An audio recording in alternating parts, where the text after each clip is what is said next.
में फंसे 20 अफराद को रेस्क्यू कर लिया गया। गांव जरमिया झंडा में 20 खवातीन और बच्चे फंस गए थे। दरियाए रावी के किनारे दीवार पर बैठे शहरियों ने मदद की अपील की थी।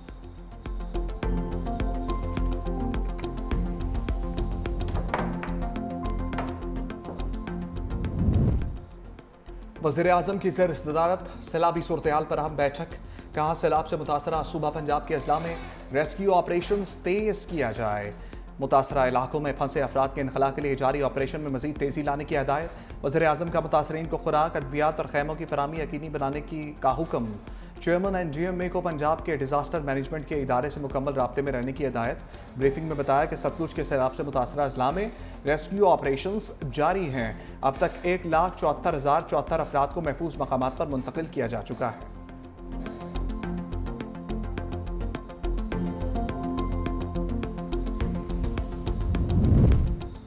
पंजाब के दरियाओं में बड़े सैलाबी रैलों का अलर्ट। चेयरमैन NDMA इनाम हैदर कहते हैं चनाब और रावी में पानी का बहाव ज्यादा है। सियालकोट, नारोवाल और कसूर के नालों में तुगयानी का खतरा है। बारिशों और सैलाब से बड़े पैमाने पर नुकसान हुआ है। इमदादी सरगर्मियों के लिए तमाम वसाइल बरोकार ला रहे हैं। वफाकी वजीर मुसद्दिक मलिक कहते हैं सियालकोट, नारोवाल, कसूर के इलाके ज्यादा मुतासर हो रहे हैं। इस साल ही आइंदा साल के लिए तैयारियां शुरू कर दी जाएंगी। सितंबर के आखिरी हफ्ते में मानसून का आखिरी स्पेल मुतवक्के है। तहसील से लेकर सूबे और विफाक तक हम सबकी जिम्मेदारी है। कोई ये नहीं कहेगा ये सूबे की जिम्मेदारी है या विफाक की है। अताउल्लाह तारड़ बोले, मौजूदा सूरत हाल में वज़ीर आज़म खुद निगरानी कर रहे हैं।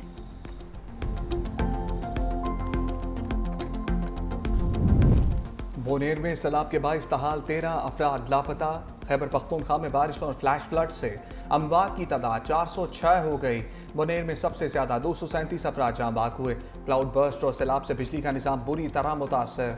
स्वात, शांगला और बोनेर में 292 ट्रांसफार्मर तबाह। 49 फीडर्स को सैलाब से नुकसान पहुंचा। महकमा खजाना ने मजीद 2 अरब रुपए सैलाब जदगान के लिए जारी कर दी। अब तक 6.5 अरब रुपए से जायद फंड्स जारी किए जा चुके।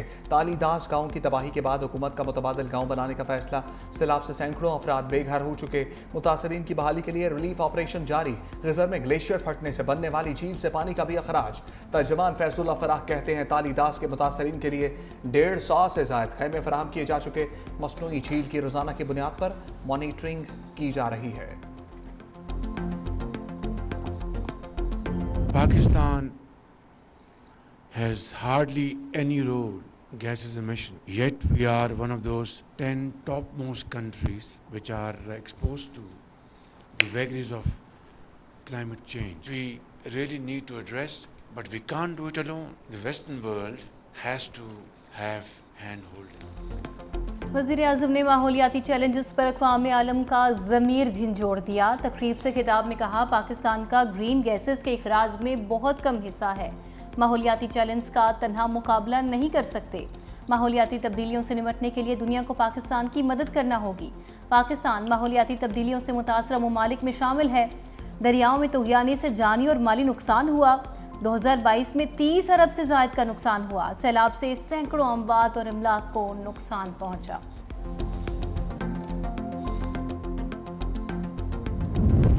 मौसमियाती तब्दीलियां पाकिस्तान के लिए बड़ा खतरा। कभी सैलाब की मार तो कभी खुश्क साली का चैलेंज। चेयरमैन NDMA ने खदशात का इजहार कर दिया। पब्लिक अकाउंट्स कमेटी को ब्रीफिंग में लेफ्टिनेंट जनरल इनाम हैदर ने कहा कि आने वाले साल में शिद्दत 22% ज्यादा हो सकती है। अगर दर्जा हरारत बढ़ता रहा तो मुल्क के 7,500 ग्लेशियर तेजी से पिघलने लगेंगे, जिसके बाद खुश्क साली, फूड सिक्योरिटी और पानी की किल्लत के मसाइल पैदा होंगे। चित्राल, शिमालो जनूब और स्कर्दू जैसे इलाके मुस्तकबिल में ज्यादा खतरनाक साबित हो सकते हैं। मेंबर बिलाल अहमद ने पूछा मुकामी लोगों की आफात से बचाव के लिए ट्रेनिंग के क्या इक़दाम कर रहे हैं। चेयरमैन PAC जुनैद अकबर ने कहा कि आप मुतासरा इलाकों में आटे और खैमे दे रहे हैं। जिसका घर तबाह हो गया उसको आटे और खैमे से क्या सरोकार है। अर्ली वार्निंग सिस्टम का फंड बेनज़ीर इनकम सपोर्ट पर डालने का इंकशाफ। पब्लिक अकाउंट्स कमेटी में सनाउल्लाह मस्ती खेल ने कहा कि बाहर से अर्ली वार्निंग सिस्टम के लिए पैसे आए थे, फिर वो पैसे बेनज़ीर इनकम में डाल दिए गए थे। मुझे इख्तियार मिला तो early warning system Benazir income में मुंतकिल करने वालों के खिलाफ FIR दर्ज करवाऊंगा।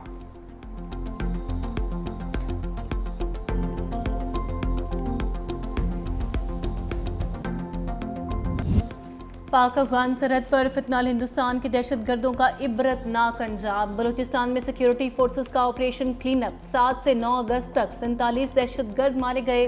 सिक्योरिटी जराये के मुताबिक फितनाल ख्वारिज के दहशतगर्द बलूचिस्तान के इलाके संबाजा में बॉर्डर क्रॉस कर रहे थे, जिनमें ज्यादा तादाद अफगान की थी। मरने वाले ज्यादातर दहशतगर्दों की लाशें अफगानिस्तान की तरफ गिरी। लाशें 15 दिन तक पड़ी रहीं। अफगानिस्तान से कोई उठाने तक न आया। हलाक दहशतगर्दों की लाशें अफगान साइड पर गलती सड़ती और जानवरों की खुराक बनती रहीं। 25 अगस्त को बॉर्डर पर अफगान हुकाम के साथ जिरगे के बाद लाशों को गधों पर लाद कर ले जाया गया। अपरदीन में सिक्योरिटी फोर्सेस का मुश्तरका ऑपरेशन। 9 दहशतगर्दों का किस्सा तमाम। Police, elite force, rapid response force में और सीसीटी की 3 रोज से कार्रवाई। 5 दहशतगर्दों की लाशें बरामद। ऑपरेशन में 2 शहरी शहीद, 10 पुलिस और सीटीटी एहलकार जख्मी। हलाक दहशतगर्द साजिदुल्लाह ने साथियों के साथ मिलकर पुलिस मोबाइल पर हमला किया। हमले में 3 पुलिस एहलकार शहीद, 6 जख्मी हुए।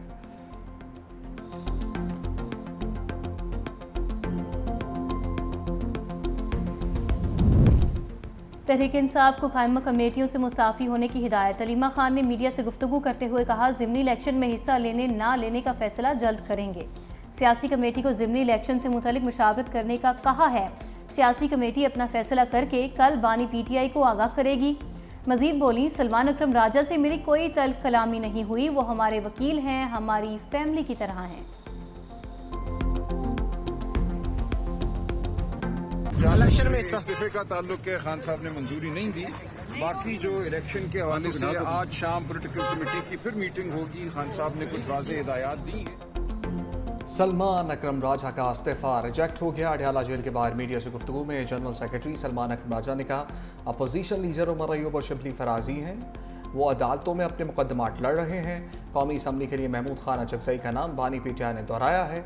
बानी की हिदायत की रोशनी में सियासी कमेटी इंतखाबात के हवाले से फैसला करेगी। बैरिस्टर गौहर का अगले माह बानी की रिहाई के लिए बड़े जलसे का ऐलान। कहा, मैं हमेशा मुफाहमत की कोशिश करता हूँ। अगले माह अदलिया की आज़ादी, जमहूरियत की बहाली और बानी की रिहाई के लिए बड़ा जलसा करने जा रहे हैं। मजीद बोले, जेल में बानी पीटीआई की सहूलियात बहाल कर दी गई हैं और उन्हें अखबार और किताबें भी फराहम की जा रही हैं। बानी पीटीआई ने बारिशों से होने वाली तबाही पर दुख और अफसोस का इजहार किया है।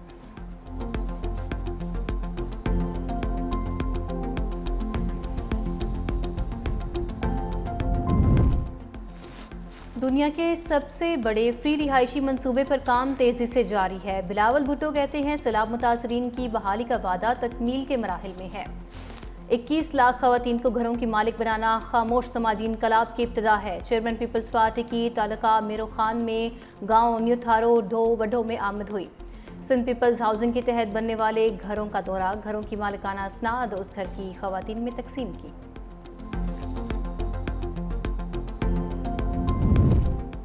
वज़ीर आला सिंध से वर्ल्ड बैंक की नई कंट्री डायरेक्टर की मुलाकात। मुराद अली शाह ने कहा, सिंध हुकूमत रेवेन्यू और सर्विस डिलीवरी को मजबूत करने के लिए इकदाम कर रही है। गैर तरक्याती बजट को कंट्रोल किया जा रहा है। वज़ीर आला सिंध से तुर्की के कौंसल जनरल डॉक्टर जमाल सांकू की अलविदाई मुलाकात। 2 तरफ़ा ताल्लुकात, तिजारत और सकाफत पर गुफ्तगू।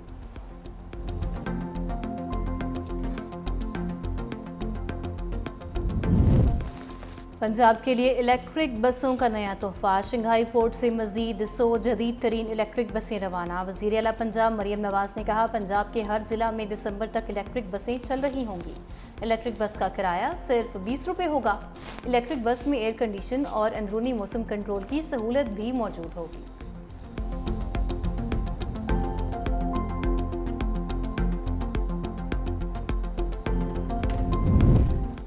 चीनी की कीमतों को भी काबू में लाने के लिए नया फार्मूला। एफपीआर का शुगर मिल्स का रिकॉर्ड जांचने के लिए अहम फैसला।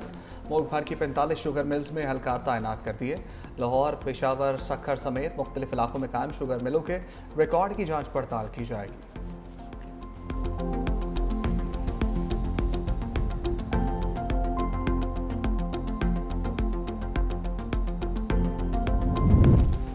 मलिर जेल में कैदियों के फरार का वाक़या। साबिक सुप्रिंटेंडेंट अरशद शाह गफलत के मुर्तकिब करार। 225 कैदियों के फरार के वाक़े की तहकीकाती रिपोर्ट जारी। असिस्टेंट सुप्रिंटेंडेंट अब्दुल्ला खास खेली और डिप्टी सुप्रिंटेंडेंट जुल्फ़िकार पीरज़ादा भी जिम्मेदार। रिपोर्ट में तीनों अफसरान के खिलाफ FIR दर्ज करने की सिफारिश। आईजी और डीआईजी जेल खाना जात को भी इस मामले में गफलत का जिम्मेदार करार दिया गया। रिपोर्ट के मुताबिक जेल तोड़ने का वाकया सिर्फ गफलत नहीं, निज़ाम की मुकम्मल नाकामी है। गुजरात में नेशनल बैंक की 3 ब्रांचेस में बड़ी वारदात, 9 करोड़ रुपए का सोना गायब होने का इंकशाफ, मुकदमा दर्ज। एफआईए के मुताबिक मुलाजमीन ने लॉकर से असली सोना निकालकर नकली सोना रख दिया। 6 अफसरों को गिरफ्तार कर दिया गया। गुजरात की टांडा ब्रांच से 5 करोड़ 50 लाख, सर्विस इंडस्ट्री से 2 करोड़, मंगोवाल से 1 करोड़ 50 लाख का सोना गायब हुआ। एफआईए ने सराफा बाजार की दुकान तहवील में ले ली। बैंक का मुतासरीन को तस्दीकी अमल के बाद रकम वापसी का वादा।